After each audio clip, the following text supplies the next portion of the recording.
And he himself gave some to be apostles, some prophets, some evangelists, and some pastors and teachers, for the equipping of the saints for the work of ministry, for the edifying of the body of Christ, till we all come to the unity of the faith and of the knowledge of the Son of God.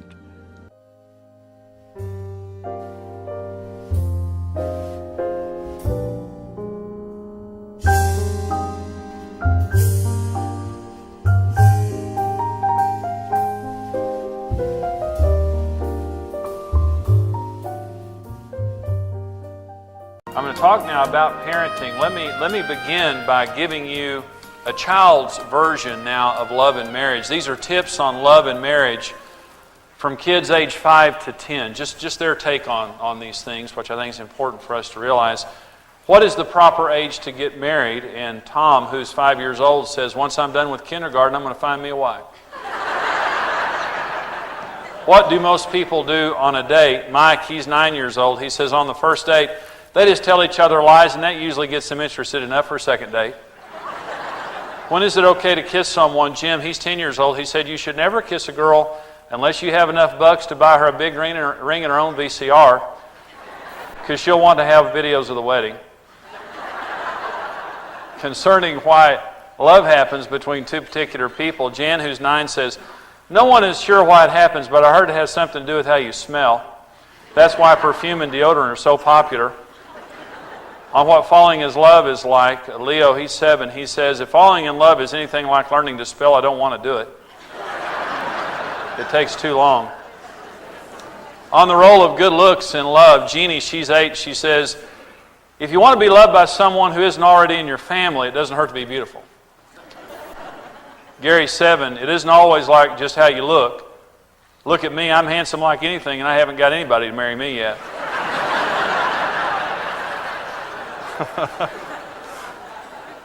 Concerning why lovers often hold hands, Dave, he's 8. He says they want to make sure the rings don't fall off because they paid good money for them.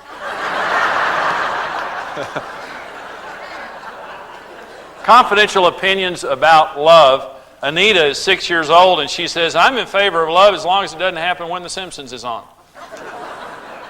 Bobby's 8. He says, love will find you. Even if you're trying to hide from it. I've been trying to hide from the girls since I was 5, but they keep finding me. Some surefire ways to make a person fall in love with you. Alonzo, 9, he says, don't do things like have smelly green sneakers. You might get attention, but attention ain't the same thing as love. Bart is 9 years old. He says, one way is to take the girl out to eat. Make sure it's something she really likes to eat. French fries usually work for me. What most people are thinking when they say, I love you. Michelle is 9. She says, the person is thinking, yeah, I really do love him, but I hope he showers at least once a day. How to make love endure. Tom is 7. He says, spend most of your time loving instead of going to work. And then Randy is 8. He says, be a good kisser. It might make your wife forget that you never take out the trash. So, anyway, tips from children. Now, this session is about raising great kids as you build a great marriage. Now let me tell you the importance of this. The answer is not to build a great marriage or raise great kids.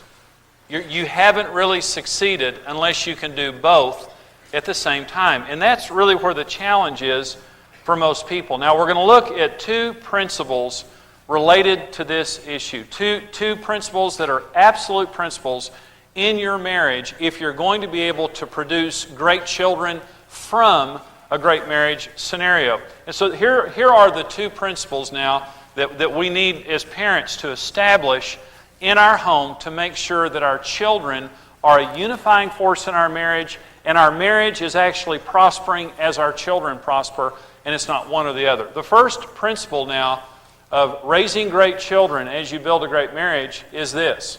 Marriage precedes children in priority. Now, this seems a little bit harsh to say, but marriage does precede children as it relates to the priority of our relationship. I counsel couples all the time and have seen many, many couples whose relationship is devastated because they confuse this issue. When you say somehow that your children are not as important as your marriage, it just doesn't seem right somehow. It just kind of violates some people. And a lot of people say things like, nothing is as important as our children. No, there's two things now that are more important than your children. Your relationship with God is more important than your children. And your marriage is more important than your children. And I want to prove this point. And I also want to tell you why this is so important and how to make this happen in your relationship. Here's why this truth is so important. Number one, God's law of priority is inviolable. I told you last night that God said in Genesis 2, this is a law now, that God said, for this reason a man shall leave his father and his mother. He's saying for the sake of marriage, there has to be a reprioritizing of life. In other words, marriage was designed by God to be the number one issue and priority in our life, with the exception now of our personal relationship with Jesus Christ. If it's not the number one priority in our life, our spouse will become resentful and it will damage, if not destroy, the marriage relationship. I also told you in the previous session on the law of priority, most marriages are destroyed by good things, not bad things.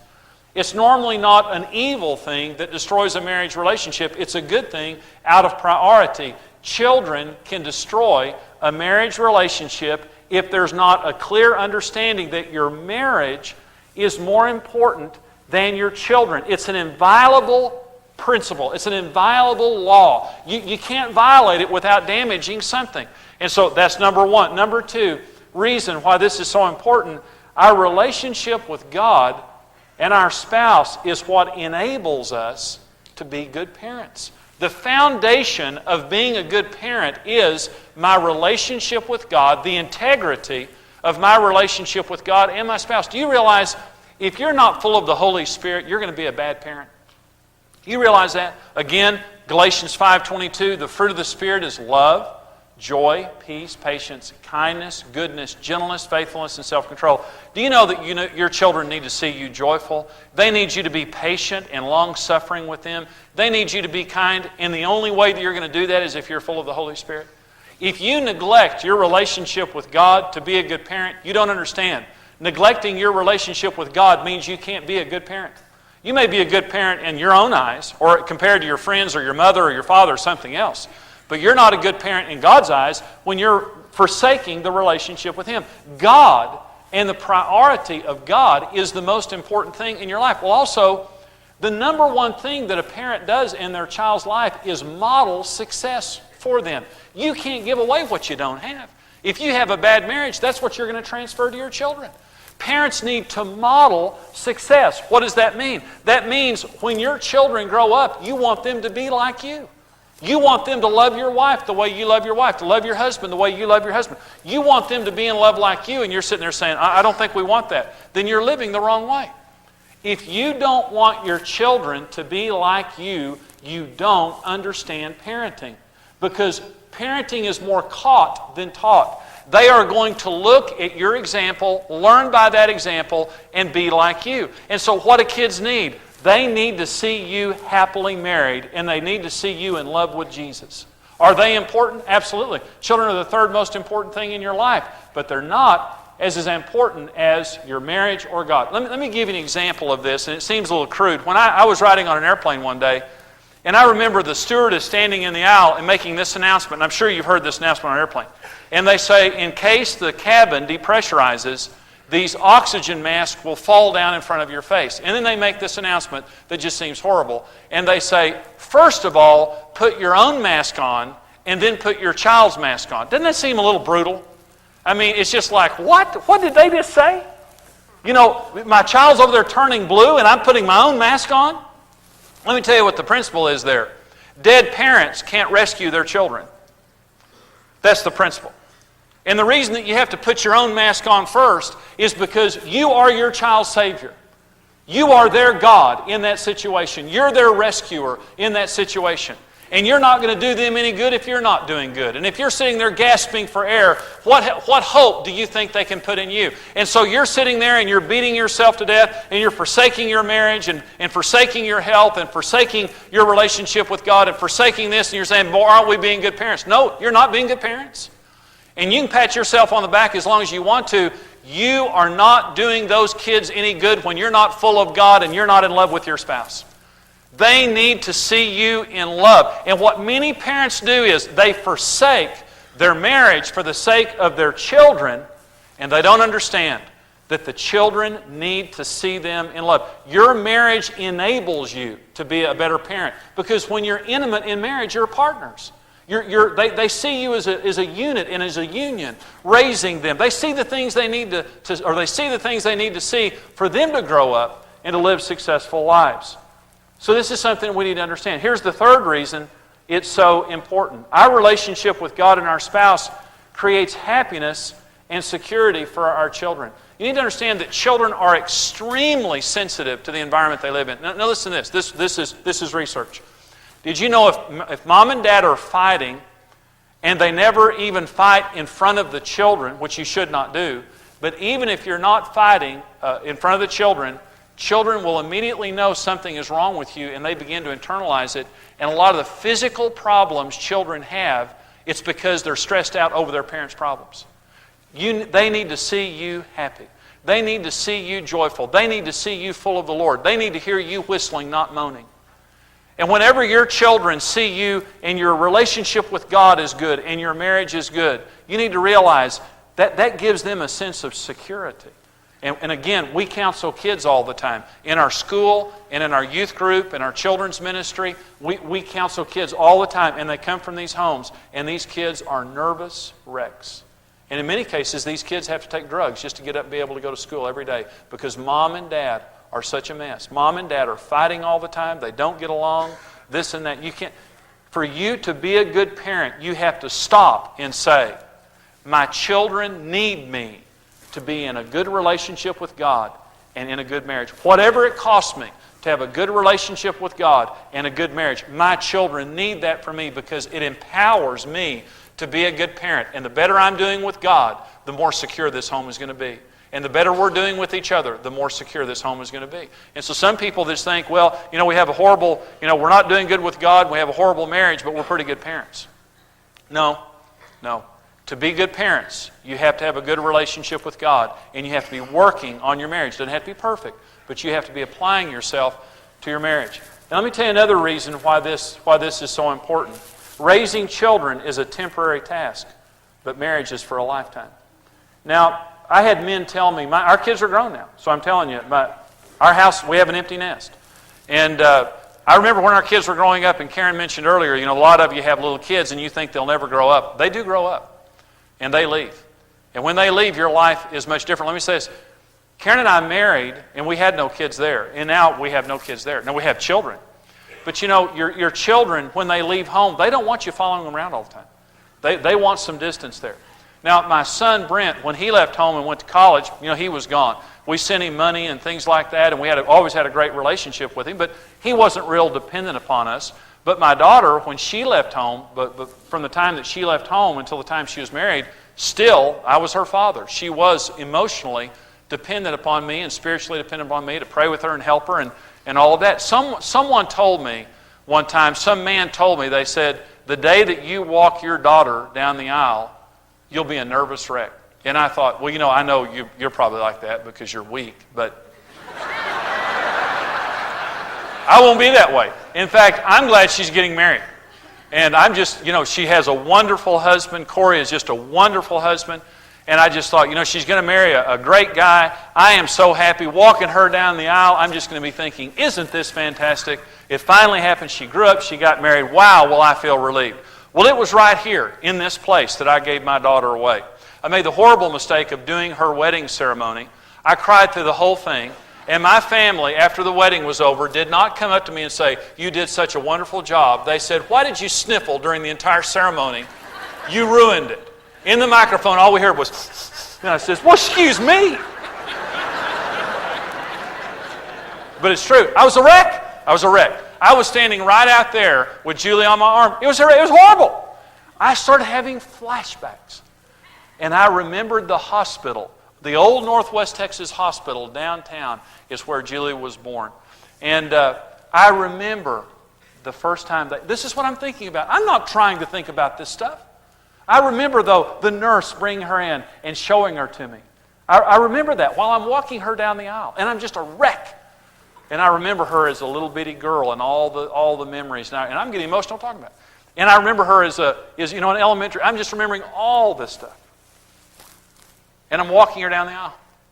And I'm thinking, it's over. That hairy-legged boy down there. He's taking my daughter away. I was a nervous wreck. I just walked down the aisle.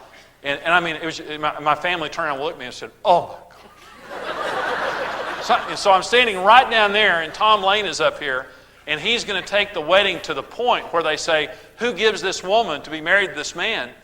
And he looks down at me and he says that, who gives this woman to be married to this man? I stood right down there and couldn't talk.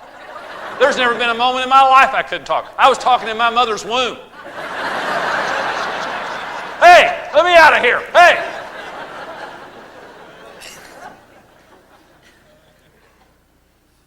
And I sat there, and it took every cell in my body to get out of my mouth. Her mother and I. And Corey walked up. And he took my daughter's hand. And I stepped away. I gave her away.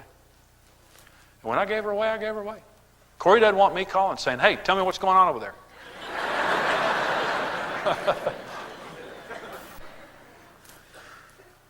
I married Karen, and we didn't have children. Then we had children, and they were around for 19, 20 years. And they're gone. If you surrender your marriage, which is for a lifetime, for the sake of a temporary task of raising your children, you've swapped something that's inappropriate. Number one, your children need to see you in a happy marriage to empower them to have a happy marriage. Your marriage empowers you to be a parent to them, but also when that empty nest comes someday, and it's going to come now, when that empty nest comes someday and those children leave, either you're just going to devastate yourself. And we were sad. I just remember when both of our kids left, the day that Brent left, and he had moved back in with us after he had gone to college for just a little while, and when he got married, he moved out. I remember walking through our house, and I thought, it's too quiet in here. There's not enough noise. Because there was always noise going on when our kids were there. And I remember we had a couch there, and it had Cheeto stains on the end of it. Because Brent never used a Kleenex. He'd eat Cheetos and wipe it on the arm of the couch. We never bought new furniture until they left. The day he left, we went and bought new furniture. And we locked the doors and changed the locks, didn't give him a key. But I walked through the house. I walked through the house, and I thought, there are those Cheeto stains. And I missed him. And then I turned and I looked at Karen and I thought, it's been a long time since I've had her alone.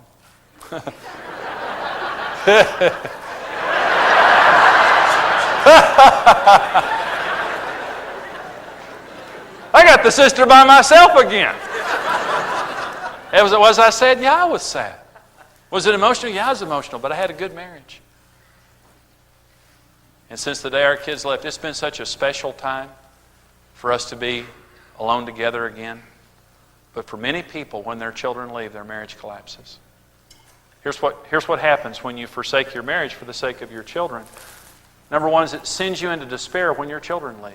Number two, it makes you overly dependent upon your children, and it sets you up for being a problem in-law. And I'll talk about that in the next session. It makes your children overly dependent upon you and sets them up for future problems in their marriage. Did you know when you are your child's universe and you let your child become overly dependent upon you and in an unhealthy way, later on they can't be married properly because they think they're the center of everybody's universe.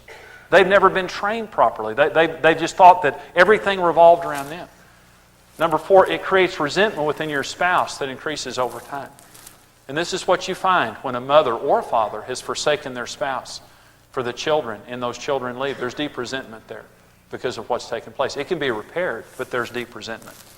Here's how to establish and protect the proper family priorities. We say marriage is a greater priority than children, and it's true. Here's how to establish it.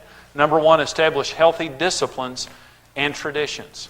You establish them. A date night, little times that you go away together, a weekend, 2 or 3 days, and the children learn to respect that. You walk together in the evenings. Whatever you do, you establish disciplines that make your marriage a priority. Number two, you budget your time and energy in the same way you would money. Money is a limited thing. We all know that. And we know that we can't give away. We can't go to the store and buy everything we want and then have the utility bills come. You can't pay for them.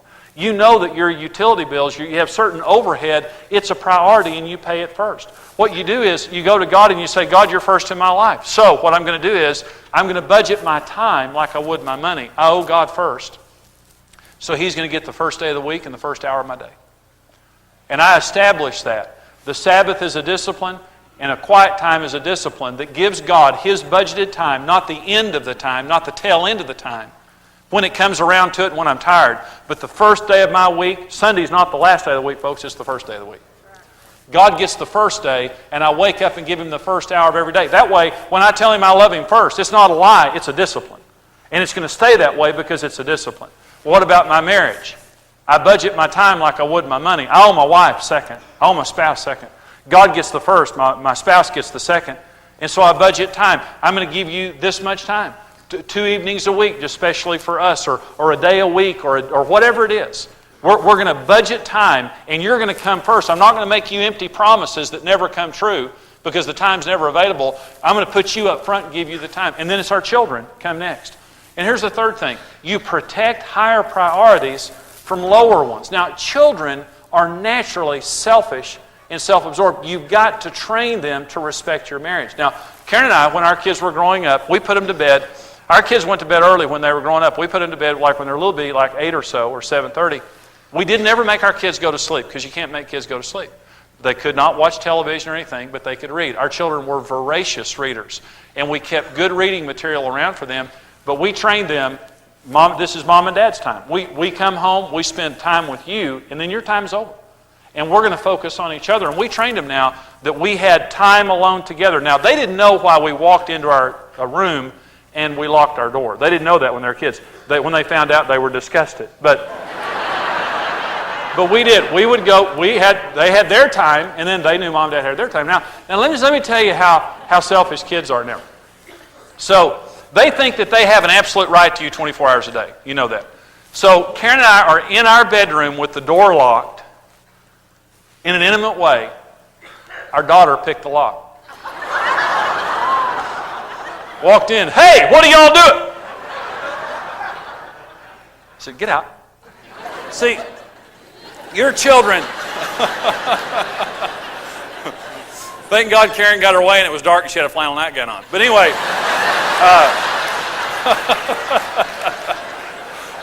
but I think I'm blushing. But, I'm just telling you, they'll eat you up. Are they precious? Yeah, they're precious. But you've got to put parameters on them or they're no longer precious. They will not respect your marriage unless you train them to respect your marriage. Oh, we want you all the time. Say, oh, you're going to get a lot of me because nothing in this world is more important than Mom and Dad except for Jesus and our marriage. You're the most important thing except for Jesus and our marriage. And you don't have to say it in those terms. But you demonstrate to them there are things more important than you, but not many. And the things that we put more important than you, we don't put those things in our life first to put you down. We put those things in our life so that your life will be successful. And Mom and Dad will be able to love you the way that we should. Now, we've spent time with you, and we have a family night, and we have time with you, and we're going to give to you a tremendous amount. But when Mom and Dad go in there and lock the door, unless something is a felony. Misdemeanors, don't call us. If it's a felony, knock on our door. And you teach your children, we love you, but there is a time that is ours, and we want you to respect it. Let me just tell you, we did that with our children, and our children do that in their marriage today. Both of our kids, I am so proud of our kids. Our kids have a great marriage. Now I said this sounds kind of arrogant, but I'll tell you, I said when our kids were being raised, when Karen and I got our marriage problems worked out, what I prayed for our kids is that they would have the same kind of marriage we had. When Julie and Brent were growing up, when our marriage was healed, I would look at our relationship and I thought, this is what I want for our children. And they have our kind of marriage. They prioritize one another. They make it happen. And it's a good thing to model to your children. You establish healthy disciplines. You budget your time and energy like you would money. And you protect the higher priorities from the lower priorities. And especially the chronic consumers and the things that don't want to respect your priority system. So the first principle is marriage is more important than children. That's the number one. Number two principle is the principle of unity. There has to be unity in your marriage, or you will damage the marriage in the process of raising children. Now, let me read you a couple of scriptures. Jesus says in Mark 3:25, if a house is divided against itself, it can't stand.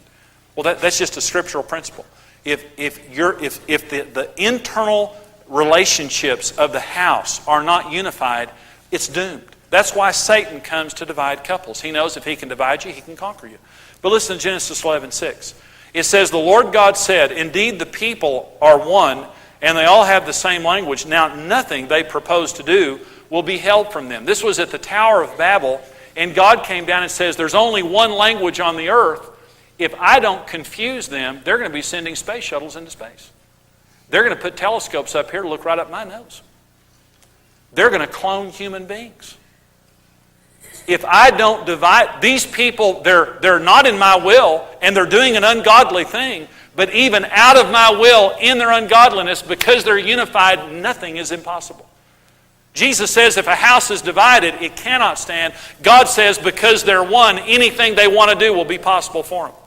Unity brings power and potential. In any situation, even for people who don't love God doing the wrong thing. But how much more so for people who do love God doing the right thing. So understand, when you're divided now, you're going to fail. But when you're unified, you're going to succeed. Children instinctively know how to divide their parents and exploit that division. This is a part of their nature that is not a healthy part of their nature that we cannot allow them to get by with. Now again, we love our children. Nothing in the world except for God and our marriage is more precious than those children, but we want to love those children. But if they divide us, our home will be conquered. That's what Jesus said. We can't let them divide us. Here are 4 essential practices for parents to promote unity in our marriage as we parent our children successfully. Listen to these 4 things. Number 1, always present a united front to your children. It's not I think this, it's we think this. It says, if parents need to disagree in private, your child comes up to you and they say, can I have $5 and go to the movie? And you say, sure. And then the other parent says, no, they can't go to that movie. This and this and this reason. And you sit there, well, what's wrong with them going to the movie? Well, I'll tell you what's wrong. And you sit there and bicker in front of them. They know right then that you have 2 value systems. And don't you ever think they won't exploit that division. If you disagree and you see them handing the $5 and saying yes, you hold your peace. And after the child leaves, you say, well, let me tell you what you didn't know. Is this and this and this. You disagree in private and you form one unified opinion, and they don't say, well, what did Mom say? Well, Mom didn't say anything. We said you can go. We said you cannot go. You never, ever let those children see you disagree. See, this is the reason Karen and I, we have a couple that we know has a phenomenal marriage, and every year they have a vision retreat. And they go somewhere for 3 or 4 days, and the first half of the day, all they do is pray and discuss everything in their home. They have 5 children. Every year, they personally discuss and pray for every single child until they believe they have God's vision for every single child. They discuss everything, discipline, parenting, values, all the things, specifically and individually to every child. This is a united front. And when they come home from their vision retreat and they're parenting their children and they begin to speak to their children, it's not, well, Mom thinks this, but this is what I think. It's, here's what we believe. Children must see on your part. You don't roll your eyes when you talk about Dad or Mom. You don't let them know in any way that you disagree so you can be the good guy and they're the bad guy. We feel this. We say this. These are our rules. And your children are never able then to exploit that. Number 2, always honor each other in front of your children and make your children honor your spouse. Now let me say this. First of all, in the way that I talk about Karen in front of our kids, my children will never hear me dishonor Karen in any way. Secondly, Karen would never have to protect herself. When our children were being raised in our home, and I heard a disrespectful remark, if I was anywhere in hearing distance, I never made Karen, or I say never, I hope I never did, I would jump up. If I heard Brent or Julie say something disrespectful or sarcastic, I would get up and walk in the other room and I'd say, you don't talk to your mother that way. When you talk to her that way, you just talk to me that way. You know, it's hard to honor yourself, and it's hard to protect yourself when you're being attacked. And if your husband is being disrespected by the children, don't make your husband sit there and defend himself while you're quiet. You say, you don't talk to your father that way. I mean, the kids, what it'll do is it'll kind of confuse them. And they'll say, well, I think I can take mom apart, and all of a sudden, it's like incoming. You will not talk to your mother that way. Well, yeah, well, no, wait, I'm talking to her. No, you talk to her, you talk to me, we're one. We don't fight alone, we fight together. Never make your spouse sit there and honor themselves, and never allow your children to dishonor your spouse, and don't ever sit there and rag on your spouse in front of them. They immediately know that something is wrong. It first of all makes them feel insecure, but it also lets them know there's a division present that they can exploit. Your children should never know that there's not one brain between you. You have the same mind on everything. Number 3, never allow a significant difference to develop in how you express love or enforce punishment. Now see, this is one of the horrible things that happens now in parenting. You'll find the good cop, bad cop routine going on. Now here's a principle. Whenever one person in the family feels as though, one spouse feels as though that their spouse is out of control or at an extreme in an area, they take the other extreme. It's the teeter-totter principle. You scoot out, I scoot out. Wherever you go, I've got to take a corresponding position to balance you out. So here's the deal. If I feel as though you're being too tough on the kids, what I'll do is I'll be overly affectionate, and I'll be the fun one. And the more fun and overly affectionate I become, the more you feel as though I'm too soft on them, and you become hard on them. And what happens is, because we're not unified in the way that we discipline, we end up with a bad cop, good cop routine. Mom's the bad guy. Mom's no fun. Mom's she's always yelling and things like that. And she disciplines, but Dad comes home, and Dad brings home ice cream, and he's always sweet and lovable, and Mom is just unbelievable, but Dad, isn't Dad wonderful? And the bad person feels as though they have a responsibility to be bad to keep the home from blowing up. And the good person feels as though they have a responsibility to be good, so the other person won't just, drive everybody away. But it's a horrible thing. You get together and you talk it out. Now, when our kids were being raised, Brent is more like Karen in his personality, and Julie is more like me. It was more difficult for me to relate to Brent growing up, and I was much harder on Brent. It was easier for me to relate to Julie, but Karen was a lot harder on Julie. So we had this scenario that went on in our home, and that is, Karen would come to me and she'd say, Jimmy, you're being too tough on Brent. And I would say, Karen, I am not being too tough on Brent. She'd say, yes, he needs to hear you say that you're proud of him and that you love him. Jimmy, you're just ragging on him. And I would say, well, I don't mean to. And she'd say, but you are. And I would say, well, that's fine. And so I would leave a conversation with Karen, and I would go out and hug Brent and give him affection and say, I'm proud of you, Brent. Do you know that? And he'd say, well, I don't know. And I said, well, I am. And I want you to know that I love you. She helped to balance me so that I wasn't too tough on Brent. Well, with Julie, I'd say the same thing to her. Every day when Julie was growing up, Julie couldn't wear the clothes in her closet. She had to go to Karen's closet. When she was big enough, oh my gosh, it just was horrible. And so all this tension that went on. And so Karen would just say, Julie, you went and wore that and you brought it back dirty and this. I'd say, Karen, back off on the girl. Give her a little praise, give her a little affection or whatever. And Karen would say, but she's doing this and this and this. I said, I understand, Karen, that she's doing that, but just tone it down. Tone it down. It was easy for me to talk to Julie. Karen would go in to talk to Julie and she'd say one word and they'd just get in this horrible fight. And I would walk in and say the same thing. It wasn't a problem. Because I had her personality. I knew what her sensitivities were. And here's what I'm saying to you. You have different perspectives on different children, and it's easier for you to deal with certain children of certain personality than it is others. And all of us have a tendency to be harder on certain children than we are on others, and easier on certain children than we are on others. Am I telling the truth now? Is this the truth? As a team, we make good parents. If you separate, one of you is going to be the bad guy, one of you is going to be the good guy. and it's going to damage your children. Little boys need affection from their moms and their dads. The sexual development of children is very deeply based on how much affection they get from both parents. They must have affection and affirmation from both parents. You can't have one parent who's the bad guy and one who's the good guy. It interrupts the sexual and emotional development of children. Both of you need to be the good guy when goodness is appropriate, and both of you need to discipline in the same way when discipline is appropriate. It's inappropriate to make one person into the bad guy, the other person into the good guy. Number 4 is this. Go outside of your marriage for counseling and input when you reach an impasse. There are times, Karen and I reached 2 points in our marriage where we couldn't solve our own issues related to our children. Let me give you an example. And this was a situation that happened with our daughter, Julie. Julie was about 13 years old. And I'm telling you, Karen and Julie, it was a real serious problem because they couldn't talk. And I was talking to a friend of mine. I went to a friend of mine who's a pastor for advice. And I said, I'm worried because my daughter and my wife, I'm just telling you, they can't get along. And he said, my daughter and my wife are exactly the same way. I said, really? I said, well, what do y'all do? And he says, well, it's very simple. Now, listen, I want to tell you what he said now. So don't get mad at me when I say this. He said, women are designed to raise small children, but it's very difficult for them to raise older ones. He said there's 2 reasons for that. An older boy does not want a woman telling him what to do. If a mother is too aggressive with an older boy, he feels emasculated and he resents her. And the reason that older girls won't receive a lot of input from their mother is they don't see them as their mother. They see them as another woman trying to control their life.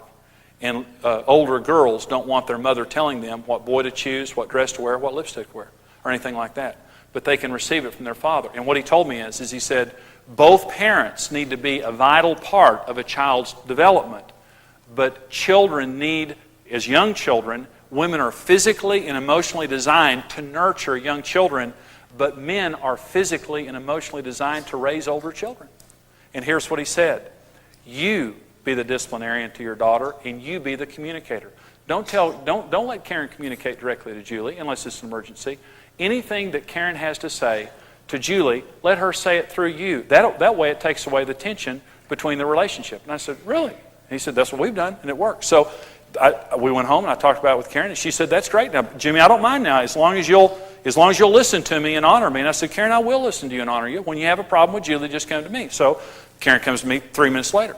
And seriously, this was continual. It saved our marriage in those years. It saved the integrity of our home and just the sanity of our home. Karen came to me and said, Jimmy, Julie just did this and this and this. I want you to go talk to her. So I would walk into her room. Now, Karen would walk into her room and say something, and Julie would just turn around. And regardless of how much we disciplined her, there was just the attitude on her. And of course, Brent turned about 13 or 14 years old, and Karen, he was 6'2", and Karen's 5'5". And she would talk to him, and he'd sit there. He'd just look down there. Well, I'd walk up to him and say, come here. You don't treat your mother that way. And he'd have to look up at me. And the day that we were eye to eye, that's the day I took, I went and got a gym membership. But physically and emotionally. And so I walked into Julie, and I said, come here just a minute, Julie. Now, you're not going to wear that dress. And she said, Dad. And I said, now, she said, did Mom tell you this? No. This is our decision, Julie, not Mom's decision. I totally agree with Mom. I don't go in there and say, your mother said, take that dress off. I go in there and say, you take that dress off. Did Mom tell you that? No, that's our decision. I totally agree with Mom. That is an inappropriate dress. You're not going to dress like that. You change. And she looks at me and says, Dad. And I say, get it done. I walk over, give her a hug, walk out. For Karen to do that same thing, it would have been 3 days of crying. Going outside of our marriage and asking a friend of mine for advice, and it was good advice, it saved our marriage. And then with Brent, Karen would get very frustrated at Brent. Brent was a young man with testosterone rushing through his veins, and he just didn't want a woman telling him what to do. His mother, he needed to honor his mother, and she certainly had the right to discipline or tell him what to do. But I'm just telling you, and I believe this is true, I believe that both parents should be integrally involved with a child's development from birth to the time they leave home. However, we all know that women, because their children are born through them and breastfed through them, we know that women are designed to nurture young children, but fathers should be present. But when those children reach about 10 years old and 11 years old, and children are going into puberty younger every day now. When children reach about 10 or 11 years old or something like that, the father's responsibility becomes critical in that family for him to step in and begin to give direction to those kids, girls and boys. And so these things, always present a united front, always honor each other, never allow a significant difference to develop in how you express love or enforce punishment, and go outside of your marriage for counseling and input when you reach an impasse. If you do those things, if you prioritize your marriage, love and prioritize your children, but understand your marriage is more important than your children for all the reasons we talked about, and secondly, you present a united front to those kids. If you're united, nothing will be impossible for you. If you're divided, your house cannot stand.